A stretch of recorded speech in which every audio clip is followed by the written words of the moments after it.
एक सोल्जर जो एक स्नाइपर से बचने के लिए 20 घंटे रेगिस्तान में मरने का नाटक करता है। अगर ये सोल्जर अपनी जगह से जरा सा भी हिला तो स्नाइपर इसे यही मार देगा। आखिर कैसे ये सोल्जर इस स्नाइपर को मार पाता है, आइए देखते हैं। तो कहानी की शुरुआत में हम दो अमेरिकन स्नाइपर्स आइजैक और मैथ्यू को देखते हैं, जो इराक के रेगिस्तान में एक पहाड़ के ऊपर छुपे हुए हैं। दरअसल इनके बहुत से सोल्जर्स को किसी स्नाइपर ने यहाँ मार दिया है, इसलिए ये दोनों यहाँ उस स्नाइपर को मारने के लिए आए हैं। ये दोनों यहाँ छुपकर दुश्मन को हर तरफ ढूंढते हैं, लेकिन दूर दूर तक कोई भी नजर नहीं आता। ये दोनों पिछले 22 घंटों से तपती धूप में ऐसे ही नजर रखे हुए हैं। मैथ्यू अब स्नाइपर का इंतजार करते करते थक जाता है। मैथ्यू आइजैक से कहता है कि यहाँ कोई भी स्नाइपर नहीं है, अगर कोई होता तो अब तक बाहर आ चुका होता।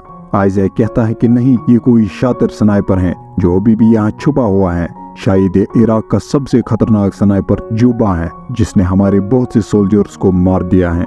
लेकिन मैथ्यू इसकी बात नहीं मानता और यहाँ से नीचे चेक करने जाता है। आइजैक अब इसको पीछे से कवर देता है। मैथ्यू जब नीचे इन सोल्जर्स के पास पहुँचता है, वो देखता है कि जितने भी सोल्जर्स यहाँ मारे गए हैं सबको हेडशॉट से मारा गया है, जो किसी शातिर स्नाइपर का काम है। मैथ्यू को भी अब शक हो जाता है कि यहाँ सच में कोई स्नाइपर छुपा हुआ है। मैथ्यू आइजैक को आसपास दोबारा चेक करने को कहता है। इतने में एक गोली मैथ्यू को लग जाती है और मैथ्यू जमीन पर गिर जाता है। आइजैक को ऊपर से कुछ दिखाई नहीं देता, इसलिए वो भी मैथ्यू की मदद के लिए उसके पास जाता है। आइजैक जिगजैग में मैथ्यू की तरफ भागता है ताकि स्नाइपर इस पे गोली न चला पाए। अब जैसे ही आइजैक मैथ्यू के नजदीक पहुंच जाता है, स्नाइपर इसके पैर में गोली मार देता है। आइजैक जल्दी से एक दीवार की तरफ भागता है और इस दीवार के पीछे छुप जाता है। आइजैक अब मैथ्यू को कहता है कि अपनी जगह से बिल्कुल भी मत हिलना, ताकि स्नाइपर को लगे कि तुम मर चुके हो, वरना वो तुम्हें शूट कर देगा। आइजैक सबसे पहले अपने पैर की गोली निकाल देता है और अपने पैर पर बैंडेजेस बांध देता है। मैथ्यू यहाँ खून बहने की वजह से बेहोश हो जाता है। आइजैक अब अपने हेडक्वार्टर से कांटेक्ट करने की कोशिश करता है, लेकिन इसके रेडियो का एंटीना गोली लगने से टूट गया है, जिसकी वजह से ये अपने हेडक्वार्टर से कांटेक्ट नहीं कर पाता। दर्द की वजह से आइजैक भी यहीं बेहोश हो जाता है। थोड़ी देर बाद आइजैक अपने ईयरफोन से आवाज सुनकर जाग जाता है। आइजैक को पता चलता है कि हेडक्वार्टर से कोई ऑफिसर बात कर रहा है। आइजैक इस ऑफिसर को यहाँ की पूरी सिचुएशन समझाता है कि यहाँ एक इराकी स्नाइपर है जिसने यहाँ सबको मार दिया है, और कहता है कि हमें जल्दी से यहाँ बैकअप की जरूरत है। ये ऑफिसर आइजैक से इसकी लोकेशन पूछता है। आइजैक इसे अपनी लोकेशन बता देता है। ये ऑफिसर आइजैक से कहता है कि अपनी जगह से खड़े हो जाओ और हवा में फायर करो, ताकि हम तुम्हें देख सके और तुम्हें बचा सके। ऑफिसर आइजैक से और भी सवाल पूछता है जो इनके नियम के खिलाफ होते हैं। आइजैक को इस आदमी की बातों पर शक हो जाता है। आइजैक इसकी बातों से समझ जाता है कि ये कोई अमेरिकन ऑफिसर नहीं है, बल्कि ये इराकी स्नाइपर जुबा है, जिसने इनके रेडियो को हैक कर लिया है। आइजैक इसे कहता है कि मुझे पता है तुम जुबा हो। जुबा अब आइजैक से कहता है कि मैं तुम्हें जानना चाहता हूँ, मुझे अपने बारे में कुछ बताओ, तुम कहाँ से हो, तुम्हारे घर में कौन कौन है। आइजैक इससे बात नहीं करना चाहता। आइजैक जुबा को बात करने से साफ साफ इनकार कर देता है, लेकिन जुबा इसे धमकी देता है, अगर तुमने मुझसे बात नहीं की तो मैं तुम्हारे साथी मैथ्यू को गोली मार दूंगा, और फिर ये तुम्हारा दूसरा साथी होगा जो तुम्हारी वजह से मारा जाएगा। जुबा आइजैक से कहता है, मुझे पता है तुम्हारे गलत निशाने की वजह से पहले भी तुम्हारा एक साथी मर चुका है। आइजैक ये सुनकर चौंक जाता है कि इसे ये सब कैसे पता। आइजैक समझ जाता है कि जब से हम यहाँ आए हैं जुबा हमारी बातें सुन रहा था। आइजैक इसे कहता है कि तुम एक टेररिस्ट हो जो यहाँ मासूम लोगों को मार रहा है। जुबा इसे कहता है कि टेररिस्ट मैं नहीं, तुम लोग हो जो हमारे देश को लूट रहे हो और हमारे लोगों को मार रहे हो। मैं सिर्फ अपने देश की रक्षा कर रहा हूँ। आइजैक अब अपने स्कोप से इसे ढूंढने की कोशिश करता है। आइजैक यहाँ का नक्शा जमीन पर बनाता है और उससे आइजैक को पता चलता है कि जुबा एक बड़े से कचरे के ढेर में है और वो यहाँ कई दिनों से है। आइजैक अब मैथ्यू को देखता है जो अपनी जगह से अब हिल भी नहीं रहा है। आइजैक समझ जाता है कि मैथ्यू मर चुका है। आइजैक अब स्नाइपर से बच के दूसरे सोल्जर की डेड बॉडी के पास जाता है। आइजैक इस सोल्जर का बैग और रेडियो लेकर वापस दीवार के पीछे आता है। आइजैक को इस बैग से पानी और कुछ खाना मिलता है।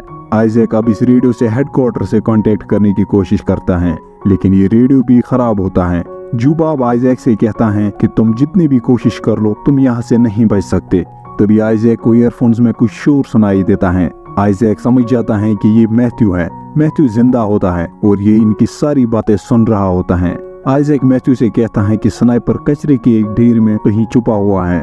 मैथ्यू एक शीशा निकालता है और इस कचरे के ढेर में स्नाइपर को ढूंढने की कोशिश करता है और धीरे धीरे अपनी राइफल की तरफ बढ़ने लगता है। आइजैक तब तक स्नाइपर से बातें करके उसका ध्यान भटकाता है। स्नाइपर आइजैक को बताता है कि मैं कभी एक स्कूल टीचर था, लेकिन अमेरिकन आर्मी ने मेरे सारे स्टूडेंट्स को मार दिया और तब से मैं अमेरिकन को मारकर अपना बदला ले रहा हूँ। मैथ्यू इतने में अपनी राइफल उठा लेता है और कचरे के ढेर में स्नाइपर को ढूंढने लगता है और गोलियां चलाने लगता है, लेकिन स्नाइपर जुबा मैथ्यू के कंधे पर गोली मारता है। मैथ्यू अब रेंग कर आइजैक की तरफ आता है, लेकिन जुबा एक और गोली चलाकर मैथ्यू को यही मार देता है। आइजैक ये देखकर टूट जाता है क्योंकि मैथ्यू इसका बेस्ट फ्रेंड होता है। थोड़ी देर बाद आइजैक रेडियो पर अपने बेस के लोगों की आवाज सुनता है जो आइजैक से बात करना चाहते हैं। आइजैक इन्हें बताने की कोशिश करता है कि यहाँ एक स्नाइपर है, लेकिन जुबा ने इस रेडियो को पहले से ही हैक करके रखा है। जुबा आइजैक की आवाज में इन लोगों को कहता है कि यहाँ कोई भी नहीं है, हमें यहाँ से वापस लेने के लिए कुछ लोग भेजो। आइजैक ये सुनकर समझ जाता है कि इन्हें यहाँ बैकअप के लिए किसी सोल्जर ने नहीं बल्कि जुबा ने सोल्जर्स की आवाज में बुलाया था। जुबा यहाँ बार बार बैकअप के लिए सोल्जर्स को बुलाता है और फिर उन्हें आसानी से यहाँ मार देता है। आइजैक जल्दी से यहाँ मैथ्यू की राइफल को उठा लेता है। आइजैक जुबा पर गोलियां चलाता है। जुबा की तरफ से कोई भी गोली नहीं चलती। इतने में यहाँ बैकअप टीम पहुंच जाती है। आइजैक को लगता है कि इसने जुबा को मार दिया।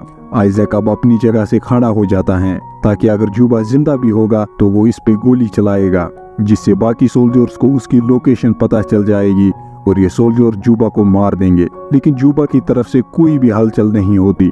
ये सोल्जर जल्दी से आइजैक को हेलीकॉप्टर में बिठाते हैं। आइजैक इन्हें बार बार बताने की कोशिश करता है कि स्नाइपर कचरे की ढेर में छुपा हुआ है, लेकिन आइजैक इन्हें साफ साफ बोल नहीं पाता क्योंकि इसकी हालत बहुत खराब होती है और सोल्जर्स भी इसकी बात समझ नहीं पाते। जैसे ही ये हेलीकॉप्टर यहाँ से जाने लगता है, जुबा हेलीकॉप्टर पर गोलियां चलाता है और हेलीकॉप्टर को यहीं क्रैश कर देता है, जिसमें आइजैक के साथ बाकी लोग भी मारे जाते हैं।